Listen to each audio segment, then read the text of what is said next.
Hello friends, welcome to the new episode of my channel. আমি Prince. তো এখন কথা বলবো এই ভিডিওতে অনেকগুলো ব্যাপার নিয়ে। সবথেকে একটা ইম্পর্ট্যান্ট, সাউথের বাস কিন্তু আবার আসতে চলেছে। বাংলা ডাবিং আরও একটা বড় সাউথের সিনেমা আসতে চলেছে এবং সেটা নিয়ে তো অবশ্যই কথা হবে। তো তার জন্য পুরো ভিডিওটা দেখো, প্রত্যেকটা ব্যাপার নিয়ে কথা এবং অনেক অনেক আপডেটও রয়েছে এই ভিডিওতে। তো একদম প্রথমে যেটা নিয়ে যে আপডেটটা তোমাদেরকে দেবো সেটা বলিউডের একটা আপডেট। তো ববি দেওল একটা আপকামিং মুভি করতে চলেছে এবং সেটা হচ্ছে পুরোপুরি একটা থ্রিলার সিনেমা এবং সেটা ডাইরেক্ট করবে হচ্ছে অনুরাগ কাশ্যপ। তো অনুরাগ কাশ্যপ ববি দেওল একটা খুব ভালো কম্বিনেশন হতে পারে। ববি দেওল একটা সিরিয়াস চরিত্রে কীরকম পারফরমেন্স দিতে পারে সেটা তো আমরা দেখেছি রিসেন্ট টাইম, এবং তাকে আমরা বহু সিনেমায় ভিলেন হিসেবে এখন পাচ্ছি। সেখান থেকে দেখি অনুরাগ কাশ্যপ এমন একজন ডাইরেক্টর যে অভিনেতা ববি দেওলকে পুরো অন্যভাবে প্রেজেন্ট করতে পারবে। তো সেক্ষেত্রে এটা একটা দুর্দান্ত সিনেমা হবে এরকম একটা আশা রাখা যায়। অবশ্যই বক্স অফিসে যে বিরাট কিছু করবে তা নয়, কিন্তু অভিনেতা ববি দেওলের একটা হয়তো অন্য রূপ আমরা দেখতে পেতে পারি। এছাড়া এই সিনেমায় সানিয়া মালহোত্রা আরও অনেকে থাকবে। তো দেখা যাক অনুরাগ কাশ্যপের একটা কামব্যাক এই সিনেমা দিয়ে প্রপারলি হয় কিনা এবং ববি দেওলের অভিনেতা হিসেবে আরও একটা দারুণ সিনেমা আমরা পাই কিনা সেটা একটা অবশ্যই দেখার ব্যাপার থাকবে। নেক্সট যেটা নিয়ে কথা বলবো সেটা হচ্ছে একটা পোস্টার রিভিউ করব। সেটা হচ্ছে থালা অজিতের, অর্থাৎ অজিত কুমারের আপকামিং সিনেমা আসতে চলেছে। সিনেমাটার নাম হচ্ছে গুড ব্যাড আগলি বলে যে সিনেমাটা আসতে চলেছে সেটারই পোস্টার এসছে। তো পোস্টারটা কিন্তু বেশ ভালো হয়েছে। প্রথম কথা, অজিত কুমারের অনেকদিন পর একটা পোস্টার পাওয়া গেল আফটার ভালিমাই, এবং এই পোস্টারটা তার যে লুকটা দারুণ হয়েছে। হাতে ট্যাটু ফ্যাটু পরে, কয়না ফয়না পরে, মানে গলা থেকে পুরো এফে দিয়ে হেভি দেখতে লাগছে। এবং এই সিনেমাটা পোঙ্গালে রিলিজ করবে, মানে পোঙ্গাল 2025-এ। অর্থাৎ এই বছর অজিত কুমারের কিন্তু কোনো সিনেমা এলো না, আমাদেরকে পরের বছর অবধি ওয়েট করতে হবে যারা অজিত কুমারের ফ্যান।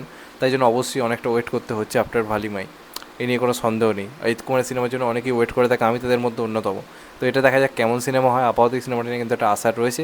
ফার্স্ট টু পোস্টারটা কিন্তু বেশ ইমপ্রেসিভ লেগেছে, আমার তো খুবই সুন্দর লেগেছে। দেখা যাক সিনেমাটা শেষ পর্যন্ত কেমন হয়। এরপর যেটা নিয়ে কথা বলবো সেটা হচ্ছে দেবরার প্রথম যে গানটা এসছে ফিয়ার সং, সেটা নিয়ে।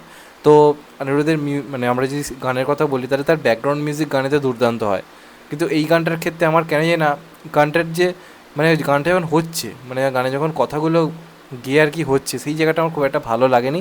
তবে গানটার কিন্তু ব্যাকগ্রাউন্ড মিউজিকটা আপনি যদি হেডফোন দিয়ে শোনেন খুবই এনার্জেটিক লাগবে।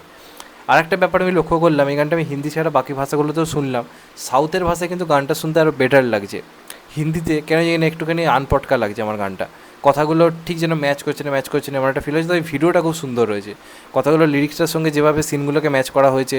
আমাদের জুনিয়র এনটিআরকে দেখতে খুব সুন্দর লাগছে, পুরো সিনেমাটা জুড়ে একটা ফিল দিচ্ছে, ভাইবস দিচ্ছে, সেগুলো কিন্তু রয়েছে। তবে বিরাট আহামরি একটা গান বা আমরা অনিরুদ্ধের মিউজিকের যে ভাইবসটা পাই, যেটা জেলারের গানটাতে পেয়েছিলাম বা অন্যান্য গান পেয়েছি, সেই ভাইবসটার একটু অভাব রয়েছে। তবে সাউথের ভাষায় গানটা শুনতে তুলনামূলকভাবে বেটার লাগছে। তবে এটা কিন্তু অনিরুদ্ধের অল টাইম বেস্টের মধ্যে রাখা যাবে না, ঠিকঠাক এরকমই বলা যেতে পারে। তবে আহামরি কিছু কিন্তু আমার লাগেনি সত্যি কথা বলতে গেলে গানটা।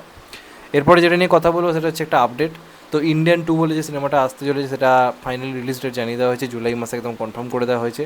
তো এটার ফার্স্ট গান কবে আসবে সেটা সংক্রান্ত আপডেট দিয়ে দেওয়া হয়েছে। 22 মে এই সিনেমার কিন্তু প্রথম গান আসতে চলেছে। তো দেখা যাক গানটা কেমন হয়, আমার বেশ আশা রয়েছে। আর শঙ্করের সিনেমার প্রথম গান খুব এনার্জেটিক হয়ে থাকে, তো আশা করবো এটারও ফার্স্ট গান দারুণ কিছু হবে। দেখা যাক কেমন হয়। এরপর যেটা নিয়ে কথা বলবো সেটা হচ্ছে জলের LV3 নিয়ে। জলের LV3 সংক্রান্ত যেটা আপডেট সামনে এসছে সেটা হচ্ছে এটাই যে লখনৌতে তারা যে শ্যুটিংটা করছিল, এতে কী বলে রাজস্থানে যে শ্যুটিংটা চলছিল, সেটা অলরেডি আর কি কমপ্লিট হয়ে গেছে। এবং তারা একটা পোস্টারের মাধ্যমে, পোস্টার ঠিক নয়, সিনেমাটা স্টিলের মাধ্যমে এটা জানিয়েছে যে এখানে আমরা দেখতে পাচ্ছি দুই জলিকে বাইকে করে আসছে, এবং ভালো করে লক্ষ্য করলে দেখবেন, বুঝবেন যে দুজনের জামা কিন্তু পুরো রক্তাক্ত। অর্থাৎ সিনেমায় কিন্তু অ্যাকশনের দিকটাও থাকছে, এমনটা কিন্তু আশা করা হচ্ছে। কোনো একটা সিচুয়েশান আসবে যখন এই দুজনে একটা বড় প্রবলেমের মধ্যে পড়বে, তো সেখানে কিছু অ্যাকশন সিকোয়েন্সও সম্ভবত থাকতে চলেছে। তো জলিতে তো খুব একটা অ্যাকশন থাকে না, তো জল LV3 খুবই বড়োভাবে বানানো হচ্ছে। সেখানে অ্যাকশন নাকি অন্য কিছু সেটা অবশ্যই সময়ই বলবে। তবে বেশ ইমপ্রেসিভ লাগছে, এটার প্রমোশনও খুব সুন্দর হচ্ছে, তারা যে শিডিউল কমপ্লিট করছে সেটা প্রপারলি জানাচ্ছে। তো আশার রয়েছে কিন্তু জল LV3 দিয়ে, দেখা যাক শেষ পর্যন্ত কেমন হয়। নেক্সট যেটা নিয়ে কথা বলো সেটা হচ্ছে কালকি 2898-এর প্রথম সংখ্যাবে আসছে।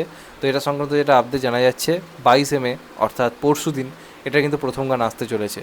তো দেখা যাক ফার্স্ট সং কেমন হয়। একটা ফ্যান ইভেন্ট হবে, সেই ফ্যান ইভেন্টে নাকি প্রথম গান আসতে পারে। এটা মানে শিওর অফিসিয়ালি কিছু নয়, শোনা যাচ্ছে যে ওই দিন আসতে পারে। এবার দেখা যাক তারা অফিসিয়ালি জানায় কিনা যে ওই দিনে আসছে কিনা। আপাতত খবর আসছে, দেখা যাক শেষ পর্যন্ত কী হয়। এরপর যেটা নিয়ে কথা বলবো সেটা হচ্ছে টাইগার শ্রফের একটা নতুন সিনেমার অ্যানাউন্সমেন্ট খুব শীঘ্রই হতে পারে, এবং সেটা ধর্মা প্রোডাকশনের ব্যানারে, করণ জোহরের প্রোডাকশনের ব্যানারে টাইগার শ্রফকে অ্যাপ্রোচ করা হয়েছে একটা সিনেমার জন্য, একটা অ্যাকশন সিনেমার জন্য। এবং তাদের সঙ্গে আগেও কাজ করার কথা ছিল টাইগার শ্রফের, স্ক্রু ঢিলা বলে একটা সিনেমা, সেটা আলটিমেটলি মানে বাতিল হয়ে যায়। এবার দেখা যাক ওই সিনেমাটাই কিনা, সেটা তো সময় বলবে। তবে সম্ভবত জুন মাসের শেষের দিক করে এই সিনেমাটার একটা অ্যানাউন্সমেন্ট আসতে পারে, দেখা যাক শেষ পর্যন্ত কী হয়। লাস্ট যেটা নিয়ে আরও যে দুটো ব্যাপার নিয়ে কথা বলো, তার মধ্যে এটা হচ্ছে রামায়ণের শ্যুটিং আপডেট সামনে এসছে। তো রামায়ণে কিন্তু শ্যুটিং যে দুটো পার্ট, প্রথম পার্ট তো আগে আসবে, আমরা সবাই জানি 2027 সালে আসার কথা রয়েছে, কিন্তু দুটো পার্টের শ্যুটিং একসঙ্গে হবে, অর্থাৎ তারা একইবারে পুরো রামায়ণের পার্ট 1 পার্ট 2 কিন্তু শ্যুটিং তারা সেরে ফেলতেছে, এবং যে কারণে তারা একটা বিরাট পরিমাণ টাইম নিচ্ছে, এবং সম্ভবত পরের বছরের ডিসেম্বর মাস অবধি এই রামায়ণের কিন্তু শ্যুটিং চলতে থাকবে। তো একদিক দিয়ে ভালো, তারা এতটা টাইম নিয়ে করছে, বড় করে ভাবছে, দেখা যাক শেষ পর্যন্ত কেমন হয়। বিরাট আশা তো অবশ্যই রয়েছে, আশা করবো সেই আশা তারা পূরণ করতে পারবে। শেষ পর্যন্ত কী হয় সেটা তো অবশ্যই সময় বলবে, দেখা যাক। আর লাস্ট যেটা নিয়ে কথা বলবো, যেটা আমি ফার্স্টে বললাম যে আবার সাউথের সিনেমা বাংলা ডাব হয়ে আসতে চলেছে। তো এবার কিন্তু খুব বড় একটা সিনেমা, যেটা আমরা সবাই ওয়েট করে রয়েছি, সেটাও কিন্তু বাংলা ডাব হয়ে আসার বিরাট বিরাট একটা চান্স রয়েছে। সিনেমাটার নাম হচ্ছে কাঙ্গুবা। ইয়েস, তোমরা ঠিক শুনছো, কাঙ্গুবা সম্ভবত বাংলা ভাষায় ডাব করে রিলিজের তারা প্ল্যানিং করছে। এই পুষ্পার যেরকম রেসপন্স এসছে বাংলা ভাষাতে বা অন্যান্য কাজেরও, তারা বুঝতে পারছে যে মার্কেটটা কতটা ভয়ঙ্কর। যদি এখানে একবার ক্লিক করে যাওয়ার দেখতে হবে না, অলরেডি হিন্দিতে তারা মার্কেট করে ফেলেছে ইন্ডিয়াতে ভালোভাবে, সেখানে যদি বাংলাতেও করতে পারে সেটা তাদের একটা লাভ। ওয়েস্ট বেঙ্গলের মার্কেটে তারা আরও বেটার বিজনেস আনতে পারবে হিন্দি বাংলা দু ভাষা মিলিয়ে। যেখানে কাঙ্কুবা, যেটা সূর্যার আপকামিং প্রজেক্ট, সেটাও কিন্তু তারা বাংলা ভাষায় আনার প্ল্যানিং করছে। এবং বলে রাখি, এই সিনেমাটা মানে পুরোপুরি আর কি স্যাটেলাইটে 10টা ভাষায় রিলিজ করবে, তার মধ্যে বাংলা অন্যতম। এবং আরেকটা রেকর্ড ব্রেকিং ব্যাপার রয়েছে, ডিজিটালি যখন এই সিনেমাটাকে আনা হবে, অর্থাৎ ওটিটিতে, তখন 30টা ভাষায় এই সিনেমাটা কিন্তু আসার একটা পরিকল্পনা তারা করছে। যেটা বুঝতেই পারছো বিরাট বড় একটা প্রজেক্ট হতে চলেছে। আমি তো খুবই এক্সাইটেড কাঙ্গুবা নিয়ে। টিজার তো দুর্দান্ত লেগেছিলো, তো আশা করবো সিনেমাটাও মারাত্মক কিছু হবে এবং সূর্যার একটা আইকনিক কামব্যাক হয়তো হতে চলেছে। তো এইগুলোই ছিল আজকের আপডেট। চ্যানেলটা নতুন হলে চ্যানেলটাকে সাবস্ক্রাইব করে দিও and get the bell icon. ভালো থেকো সবাই, টেক কেয়ার, নমস্কার। আবার দেখাবে এখন তো ভাই, সবাই ভালো থেকো, সুস্থ থেকো, নমস্কার, টেক কেয়ার, আবার দেখাবে এখন তো ভাই, সবাই ভালো থেকো।